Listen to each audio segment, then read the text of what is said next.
کرتے ہیں۔ پھر جب قرآن نے جہاد کا مضمون اٹھایا، جہاد کی بات کی، تو کن کن چیزوں کا لفظ استعمال کیے؟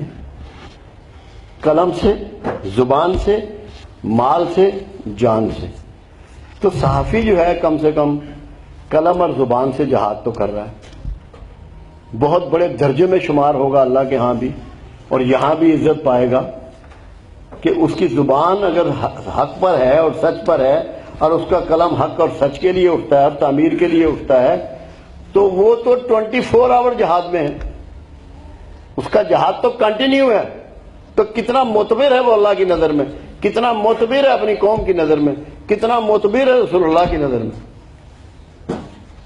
پھر رسول اللہ صلی اللہ علیہ وسلم کا فرمان مبارک ہے، اگر تم مجھے یہ ضمانت دو کہ تم اس کی حفاظت کرو جو تمہارے دانتوں کے درمیان ہے، تو میں تمہیں جنت کی ضمانت دیتا ہوں۔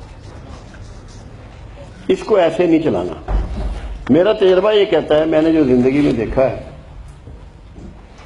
کہ اگر ہم 100 بڑے کام غلط کرتے ہیں، 100 کام غلط کرتے ہیں، 90 کام جو غلط ہیں وہ زبان سے کرتے ہیں، اور جو 10 کام ہیں وہ باقی اعضاء سے کرتے ہیں۔ تو اس کو اگر آپ نے پکڑ میں لے لیا اور قابو کر لیا، آپ سمجھ لیں کہ آپ گناہوں کی دلدل سے نکل گئے، گناہوں کی دلدل سے نکل گئے، آپ بچ گئے۔ ایک بہت بڑا گناہ جو ہمارے ہاں ہو رہا ہے، بڑی زیادتی، بڑا ظلم، وہ ہے مایوسی پھیلانے کا۔ ہم مایوسی بہت پھیلاتے ہیں، اور مایوسی کتنا بڑا گناہ ہے اس کو آپ سمجھیں۔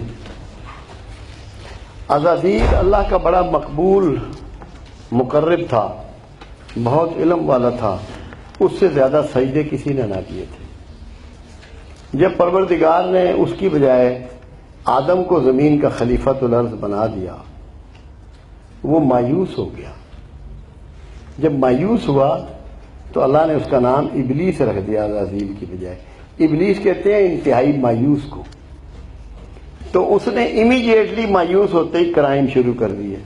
پہلا کرمنل ایکٹ اس کا یہ تھا کہ اس نے انسان کو دھوکہ دیا، اور ایسا پھل کھانے پہ، ایسے درخت کے قریب جانے پہ مجبور کیا جس سے انسانوں کے سطر کھل گئے، وہ ننگے ہو گئے، برہنہ ہو گئے، اور آج تک اس پہ لگا ہوا ہے کہ انسانیت کو برہنہ کرنے کے چکر میں۔ اور کرمنل اتنا ہے کہ آپ میں مایوسی پیدا کرتا ہے، اور مایوسی کا توڑ اللہ نے آپ کو دیا کہ آپ کو ایسا رسول دیا جس کو رحمت للعالمین کہتے ہیں، کہ ہمیشہ اس سے جڑے رہو، ہمیشہ رحمت سے جڑے رہو، ہمیشہ امید سے جڑے رہو، کبھی مایوسی مت پھیلاؤ، یہ کرائم مت کرو۔ آج جو ہمارے ہم دہشت گردی کی باتیں کرتے ہیں، تشدد کی باتیں کرتے ہیں، اس کے پیچھے مایوسیاں ہیں، مایوسیاں دے دی گئی ہیں۔ آپ امید دلائیں۔ اب آپ دیکھیں دعا کیا چیز ہے، دعا کیا ہے؟ دعا امید ہی کا ایک حسین نام ہے، کہ آپ کو یہ یقین ہے کہ کوئی ایسی پاور موجود ہے جو میری بات سن رہی ہے اور اس کا اپائے کر سکتی ہے، اس کا حل کر سکتی ہے۔ تو یہ اگر امید آپ سے چھین لی جائے اور آپ کو مایوس کر دیا جائے تو آپ کے پلے کیا بچے گا؟ تو امید نہیں چھیننی، لوگوں سے امید دلانی ہے، مایوس نہیں ہونے دینا معاشرے کو، انسانوں کو، کسی کو بھی۔ یہ سب سے بڑا جرم ہے۔ آج جو ننگے انسانیت ہے اس کی وجہ مایوسیاں ہیں، مایوسیوں میں ہم پھنس گئے ہیں۔ اس سے ہمیں نکالنا ہے اپنی قوم کو، کوشش کرنی ہے۔ پھر رسول اللہ